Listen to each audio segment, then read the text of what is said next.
Hello all. Now we are going to discuss about shares issued for consideration other than cash. Share issue ചെയ്യുന്നത് consideration ആയിട്ടാണ്, അതല്ലാതെ cash receive ചെയ്യാതെ എന്തെങ്കിലും goods purchase ചെയ്യുമ്പോൾ അല്ലെങ്കിൽ എന്തെങ്കിലും സർവീസ് റിസീവ് ചെയ്തപ്പോൾ അതിന് റിട്ടേൺ ആയിട്ട് റിവാർഡായിട്ടാണ് ഷെയർ ഇഷ്യൂ ചെയ്യുന്നതെങ്കിൽ വരുന്ന ജേണൽ എൻട്രീസ് എന്തൊക്കെയാണെന്നുള്ളതാണ് നമ്മൾ ഡിസ്കസ് ചെയ്യുക. 5 മാർക്സ് ക്വസ്റ്റ്യൻ ആയിട്ടും 2 മാർക്സ് ക്വസ്റ്റ്യൻ ആയിട്ടൊക്കെ നമുക്ക് ക്വസ്റ്റ്യൻ പേപ്പറിൽ കാണാൻ പറ്റുന്ന ഒരു important ടോപ്പിക്കാണിത്. A company may issue fully paid shares for consideration other than cash in following circumstances. എപ്പോഴൊക്കെയാണ് കമ്പനി ക്യാഷ് റിസീവ് ചെയ്യാതെ കൺസിഡറേഷൻ ആയിട്ട് ഷെയർ ഇഷ്യൂ ചെയ്യാന്നുള്ളതാണ്. First point, issue of shares to promoters as remuneration. അത് വീണ്ടും 2 മാർക്സിന്റെ question ആയിട്ടും ചോദിച്ചിട്ടുള്ളതാണ്. അപ്പോൾ promoters എന്ന് പറഞ്ഞാൽ ആരാണ്? കമ്പനി ഫോർമേഷന്റെ സ്റ്റെപ്സ് പെർഫോം ചെയ്യുന്നവരെയാണ് എന്തെന്ന് പറയാ, പ്രൊമോട്ടേഴ്സ് എന്ന് പറയുന്നത്. അവരുടെ സേവനത്തിന് പകരം എന്ത് ചെയ്യുന്നു? അവർക്ക് ഷെയർ ഇഷ്യൂ ചെയ്യുന്നു. 2023 അത് ചോദിച്ചിരിക്കുന്നത്. നോക്കാം നമുക്ക് അതിനുള്ള journal entries. Promotion expense account debtor or incorporation expense account debtor. പ്രൊമോഷനാണ് ഇതെന്ന് പറയുന്നത്, ഇൻകോർപ്പറേഷൻ എന്ന് പറയുന്നത്. Expense account debtor, goodwill account debtor to share capital. ഇപ്പോൾ പ്രൊമോട്ടേഴ്സിന് ഷെയർ റെമ്യൂണറേഷൻ ആയിട്ട് ഇഷ്യൂ ചെയ്യുമ്പോൾ ജേണൽ എൻട്രി ആണ് formation expense account debtor or incorporation expense account debtor or goodwill account debtor to share capital. രണ്ടാമത്തെ നോക്കാം, issue of shares to underwriters against underwriting commission. Who is an under writer?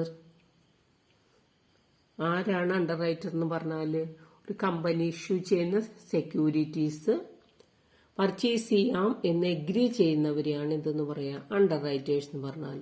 ചിലപ്പോൾ firm ആയിരിക്കാം, അതല്ലെങ്കിൽ ബാങ്കോ company ആരെങ്കിലും ആയിരിക്കും. അപ്പോൾ ഇവരെന്ത് ചെയ്യുന്നു? ഇപ്പോൾ മിനിമം സബ്സ്ക്രിപ്ഷൻ എന്നുള്ള റിക്വയർമെന്റ് സാറ്റിസ്ഫൈ ചെയ്താലേ കമ്പനിക്ക് ഷെയർ ഇഷ്യൂ ചെയ്യാനായിട്ട് സാധിക്കുകയുള്ളൂ. ഇപ്പോൾ ന്യൂലി ഫോംഡ് കമ്പനി ആണെങ്കിൽ ഇപ്പോൾ അത് അത്ര എളുപ്പമല്ല. അപ്പം അങ്ങനെ വരുമ്പോൾ എന്ത് ചെയ്യും? അണ്ടർ റൈറ്റേഴ്സുമായിട്ട് ഒരു എഗ്രിമെന്റിൽ ഏർപ്പെടും. പബ്ലിക് വാങ്ങിയതിന് ശേഷം ബാലൻസ് ഉള്ള സെക്യൂരിറ്റീസ് ഈ അണ്ടർ റൈറ്റേഴ്സ് സബ്സ്ക്രൈബ് ചെയ്യും. നമുക്ക് നോക്കാം അതിനുള്ള journal entries. Issue of shares to underwriters against underwriting commission. അണ്ടർ റൈറ്റേഴ്സിന് കിട്ടുന്ന റെമ്യൂണറേഷൻ റിവാർഡിനെ നമ്മൾ പറയുന്നത് അണ്ടർ റൈറ്റിംഗ് കമ്മീഷൻ. അപ്പൊ അത് ഷെയർ ആയിട്ടാണ് കൊടുക്കുന്നതെങ്കിൽ journal entry underwriting commission account debtor to underwriter. രണ്ടാമത്തേത് underwriter account debtor to share capital. ഇതാണ് അതിനുവേണ്ടി നമ്മൾ എഴുതുന്ന 2 journal entries. Then third point, issue of shares to vendors for purchase of business. ഇപ്പോൾ ഒരു business നമ്മൾ purchase ചെയ്യാണ്, existing business purchase ചെയ്യുകയാണെങ്കിൽ ആ വെൻഡേഴ്സിന് പർച്ചേസ് കൺസിഡറേഷൻ ആയിട്ട് കൊടുക്കുന്ന ആ എമൗണ്ട് അത് നമ്മൾ എന്ത് ചെയ്യുന്നു? ഷെയർ ആയിട്ടാണ് കൊടുക്കുന്നതെങ്കിൽ അതിനുള്ള ജേണൽ എൻട്രീസ് ആണ് ഇനി നമ്മൾ നോക്കുന്നത്.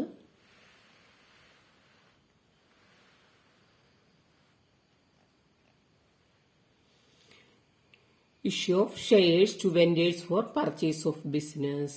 ബിസിനസ് പർച്ചേസ് ചെയ്യുമ്പോൾ ആ സെല്ലർക്ക് കൊടുക്കുന്ന അവരുടെ അസറ്റ്സും ലയബിലിറ്റീസും ഒക്കെ നമ്മൾ ടേക്ക് ഓവർ ചെയ്തതിന് അവർക്ക് ഇഷ്യൂ ചെയ്യുന്ന സെക്യൂരിറ്റീസ് നോക്കാം നമുക്ക്. First, on acquisition of assets and liabilities. അസറ്റ്സും ലയബിലിറ്റീസും ടേക്ക് ഓവർ ചെയ്യുമ്പോൾ journal entries. Asset account debtor, goodwill account debtor to liabilities. അതായത് എത്ര ലയബിലിറ്റി ആണോ ഏറ്റെടുത്തിരിക്കുന്നത്, to vendor account to capital reserve. Balancing figure ആണ് capital reserve.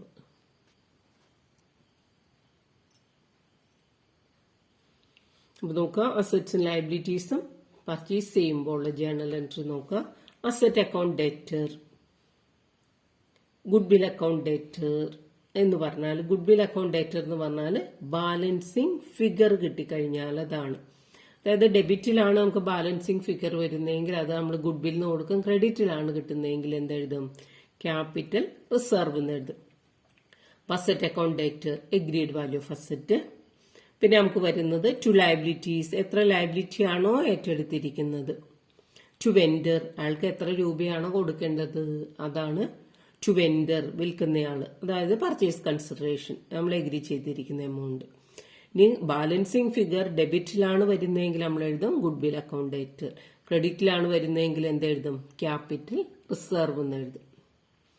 Then next point, for the issue of shares, share issue ചെയ്യുമ്പോൾ journal entry വരിക vendors account ഡേറ്റ് to share capital. ഇപ്പൊ എത്ര രൂപയുടെ ഷെയർ ആണ് ഇഷ്യൂ ചെയ്യുന്നത്? അതാണ് വെൻഡേഴ്സ് അക്കൗണ്ട് ഡേറ്റ് ടു ഷെയർ ക്യാപിറ്റൽ. ഇനി നമ്മൾ ഷെയർ ഇഷ്യൂ ചെയ്യുന്നത് പ്രീമിയത്തിലാണെങ്കിൽ വെൻഡേഴ്സ് അക്കൗണ്ട് ഡേറ്റ് to share capital to securities premium. Then മൂന്നാമത്തേത് ഡിസ്കൗണ്ടിലാണ് ഷെയർ ഇഷ്യൂ ചെയ്യുന്നതെങ്കിൽ vendors account date discount on issue shares account ഡേറ്റ് ടു ഷെയർ ക്യാപിറ്റൽ. അപ്പോൾ ഷെയർ നമുക്ക് at par, premium and discount 3 രീതിയിലാണ് ഇഷ്യൂ ചെയ്യുന്നത്. അപ്പോൾ പാറിലാണ് ഇഷ്യൂ ചെയ്യുന്നതെങ്കിൽ വെൻഡേഴ്സ് അക്കൗണ്ട് ഡേറ്റ് to share capital, പ്രീമിയത്തിലാണെങ്കിൽ vendors account ഡേറ്റ് to share capital to securities premium, ഡിസ്കൗണ്ടിലാണെങ്കിൽ vendors account date discount on issue of shares account ഡേറ്റ് to share capital. 3 കാറ്റഗറിയാണ് വരിക. Then next point, for share issue expense, അതിനുള്ള expenses, share issue ചെയ്യാനുള്ള expenses treat ചെയ്യുന്ന journal entry share issue expense account ഡേറ്റ് to bank. ഇത്രയാണ് നമുക്ക് എഴുതേണ്ടത്. അതായത് issue shares for consideration other than ക്യാഷിൽ ചോദിച്ചു കഴിഞ്ഞാൽ 5 മാർക്സിന്റെ ക്വസ്റ്റ്യൻ ചോദിക്കുമ്പോൾ എഴുതേണ്ട ജേണൽ എൻട്രീസ് ആണിത്.